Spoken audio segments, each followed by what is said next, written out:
Hi there, my name is Emma, and in today's video I am going to teach you about how to write about processes. So if you are taking the IELTS, this video is very important for writing task 1. If you're not taking the IELTS, you can learn a lot in this video because we will be covering some very important grammar and some very important vocabulary that you can use in your everyday life also. Okay, so if you're taking the IELTS, this video is great for you. And if you're not taking the IELTS, this video is also very good for you. Okay, so first of all, what is a process? Okay, well, so if you are doing the IELTS, there are two different writing components, task 1 and task 2. Sometimes you will get some pictures and you have to write about them on the IELTS. So these pictures show a process. So a process is pretty much showing different stages or steps on how something is made or how something works or how it's created or produced. Okay, so the key thing here is that you're looking at different stages on how something is made, created, or produced.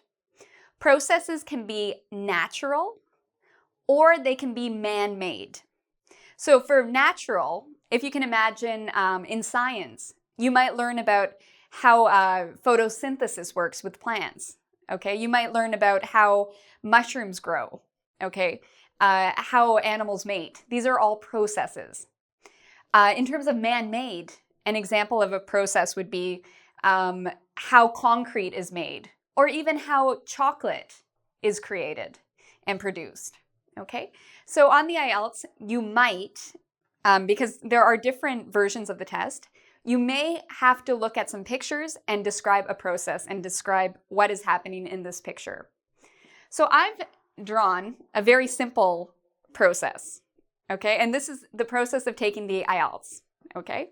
So in my picture, I have a student here, and they're at their computer studying different videos and different things to help them prepare for the IELTS.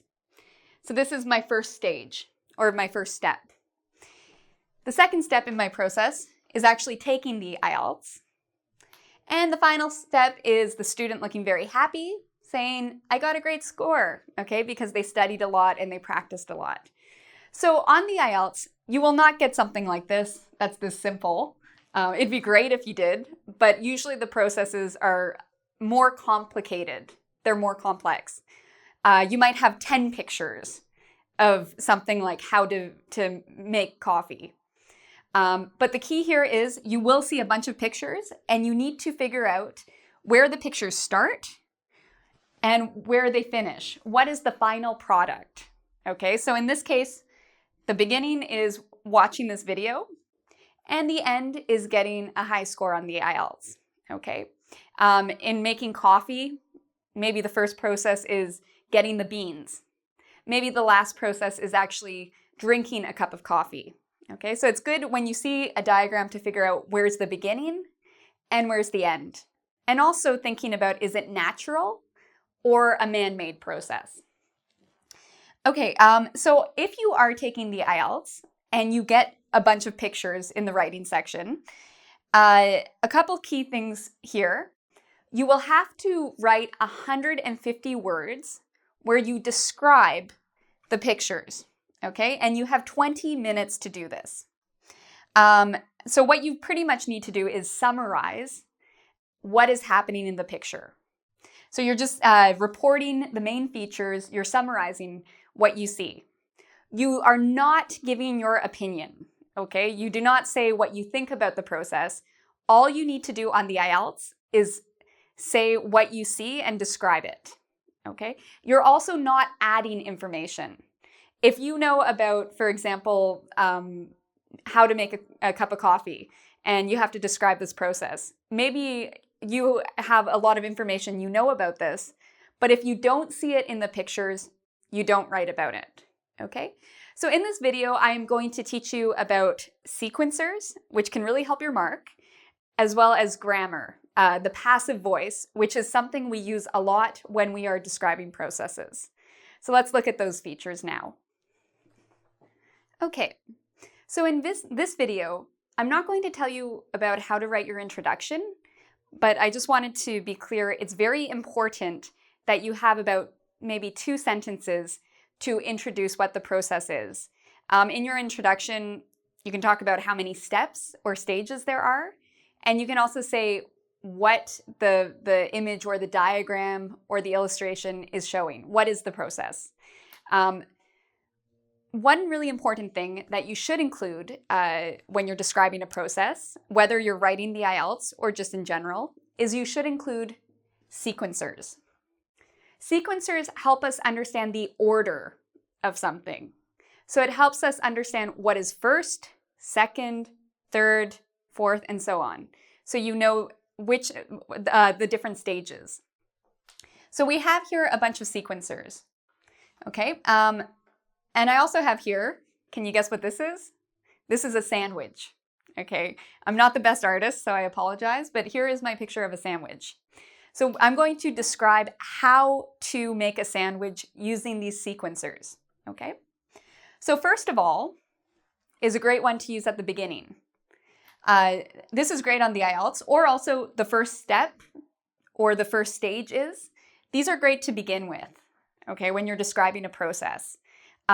So I could say, first of all, we take a bun or a slice of bread. Okay, so this is bread. First of all, we take a slice of bread. The first step is we take a slice of bread. The first stage is we take a slice of bread. We can use the word step or stage when we're describing a process. Okay, next. This is another sequencer. Next, we put down the pickles on top of the bun. If you like pickles. If you don't like pickles, you don't put them on. But in this case, in this sandwich, we put the pickles on the bun. Then we put the meat on top of the pickles. After that, we put some lettuce on top of the meat. We can also say in the next stage or in the next step. That's also possible. Okay. Next, we add tomatoes. Finally, we add the top slice of bread, and then we have our sandwich. Or I can say, in the final step, we add a slice of bread. In the final stage, we add a slice of bread. Okay?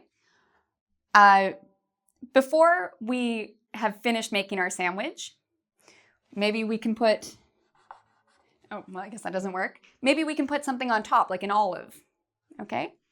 After we finish making our sandwich, we can eat it and enjoy it, okay? Or I could say once we've finished making our sandwich, and notice the ing making, once we finish making our sandwich, we can enjoy it. Okay, so these are called sequencers, and they're very good to use when you're describing a process. So if you're taking the IELTS, this will help you with your organization mark. Okay, so very, very important that you use some of these. You don't have to use all of them, but you should be using some of them when you describe a process. Next, let's look at the grammar of describing a process. Okay, so when you are describing a process, it's very, very important to use the passive voice, okay? You can use other verb tenses too, but the most common is going to be the passive voice. So what is the passive voice? Okay, so I have here two sentences. One of them is called the passive voice. The other one is the active voice. My two sentences are, I make a cup of tea, and a cup of tea is made. Now I want you to look at these two sentences. What are some of the differences between them? Well, one thing you might notice is this has I in it. I make a cup of tea. Whereas this one, we don't actually know who made the cup of tea. So you'll notice that when this is active, by the way, and this is passive. In the active voice, the person is not important, okay? The person doing the action isn't, or sorry, the opposite, sorry. In the active voice, the person is important. I make a cup of tea. Who made the cup of tea? I made the cup of tea. Now this is very different from the passive voice where we don't actually know who made the cup of tea, or if we do know, it's not important who made the cup of tea, okay? So that's one major difference. You'll also notice with the verb, the verbs themselves are different too. Here we have the simple present, I make.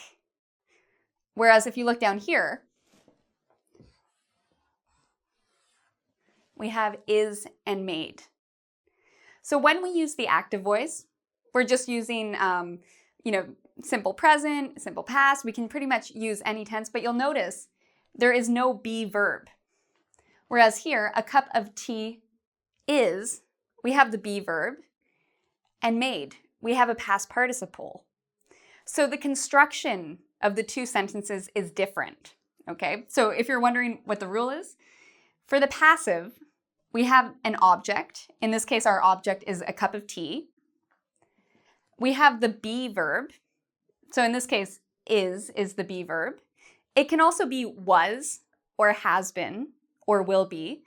When I say be verb, it's a form of the verb be, okay, depending on what tense you're talking in. So usually for processes, if you're like getting really nervous or confused by this grammar, key here is the word is, if you're talking about now, or was, if you're talking about in the past, okay? So on the IELTS, usually is and was is the main things to know. So you have the object, the be verb, and the past participle. So the past participle, in this case, is made, okay? So made is the past participle of make. So let's think of another example. Imagine this is true, I had a bike, and I really love my bike. Someone stole my bike. Okay, yeah, very sad, but someone stole my bike. So someone stole my bike, that's active. If I want to change this into the passive, we don't know who did it. And what's really important to me is the fact that the bike was stolen. So the passive would be my bike, which is the object, was stolen. Stolen is the past participle of steal, okay? So we're gonna do a lot of practice with this. So don't worry if you're really confused by the passive. We're gonna do some more practice questions with this. But the key point here is when you're describing a process, it's very, very good to use the passive voice, not the active voice, because you're usually, what's usually important is what's happening, not who's doing it, usually. Okay, so I want you to imagine, so we're gonna do some practice now. I want you to imagine you want to tell someone how to make a cup of tea, okay? I love drinking tea, so I think this is a great example of a process. So the kettle is what you put the water in and you boil, okay? So the kettle is where the water goes. So if we wanted to describe the process of making a cup of tea, we might start with the kettle. What do we do with the kettle? Well, we fill it with cold water, okay? So we put cold water into the kettle. Now, how could we make this into the passive voice? What's a passive voice sentence we could use? The kettle with cold water. Well, the first thing we know is we need to have our be verb somewhere. And we're talking about the present. We're talking about a process that still happens today. So let's put the kettle is, so we have our be verb. And now we need a past participle. Let's say the kettle, we fill a kettle. So what's the past participle of fill? Filled. So you can say the kettle is filled with cold water. First step. If I wanted to add a sequencer here, that would make this sentence even better. I could say the first step is where the kettle is filled with cold water. Or first of all, the kettle is filled with cold water. Okay, what's the second step? Well, the kettle on the stovetop, okay? What do you think we'd do with a kettle? We would put the kettle on the stove. So if we wanted to put that in the passive voice, again, we need our be verb, so we'll put is. And then we can put a verb here in the past participle. The kettle is put on the stove, or the kettle is placed on the stove. We can also say that. Okay, so these are both past participles. Now, what about if, we were using many kettles at the same time? And so we had an S here, and we were talking about many kettles. Would this still stay as is?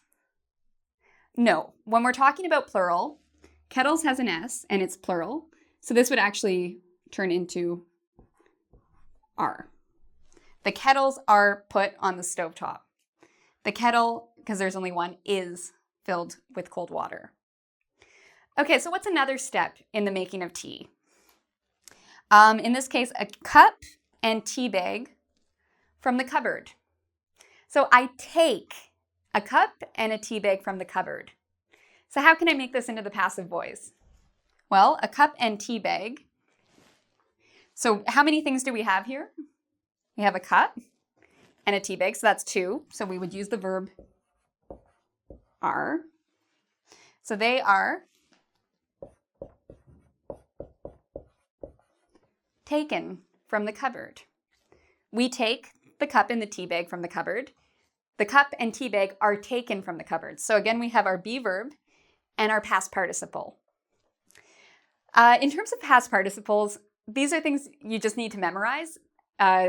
Logically, sometimes, sometimes you'll see ed, sometimes you'll see en. So they have different endings. So the best thing to do is find a past participle list and memorize it for the words that you use a lot. Like take. Take is a common word. Taken, that's a past participle. Okay, so there are many more stages to making a cup of tea, but we're going to end in the middle of making the tea. So this is our last stage we're going to talk about. Once the water boils, it is poured into a cup. So we can use this in the past participle, is boiled. Once the water is boiled, it is poured into a cup. Okay, so this is not the final stage. In the final stage, we drink the tea, okay? So again, very important to use this type of grammar when you're writing about processes, especially on the IELTS, because they want to see that you are, different types of grammar. You have a range of grammar, okay? And so this can help show the range of grammar and that you know the appropriate grammar to use when you are describing a process. So let's look at one other tip on how to do processes. Okay, so far I have talked about sequencers and the grammar of writing about processes. Now I want to talk a little bit about the IELTS and something you really shouldn't do when you write the IELTS, especially, well, with processes or anything. But here is an example of a question on the IELTS that has to do with processes. Now here in this question, you don't actually see a diagram, but usually there would be images or a diagram of a process. So the question is, the diagram below shows the process of making a cup of tea. Summarize the information by selecting and reporting the main features. So this is the type of question you'll get, okay? It might be the diagram below shows photosynthesis, or the diagram below shows how concrete is made, okay? So it might be man-made, it might be natural. Now, what a lot of students do is they see this and they decide to write their introduction and they copy the words from here into their introduction.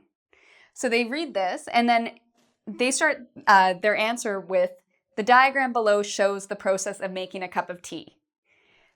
You should not copy the question words, okay? It's very important that you paraphrase, that you use your own words in your first sentence.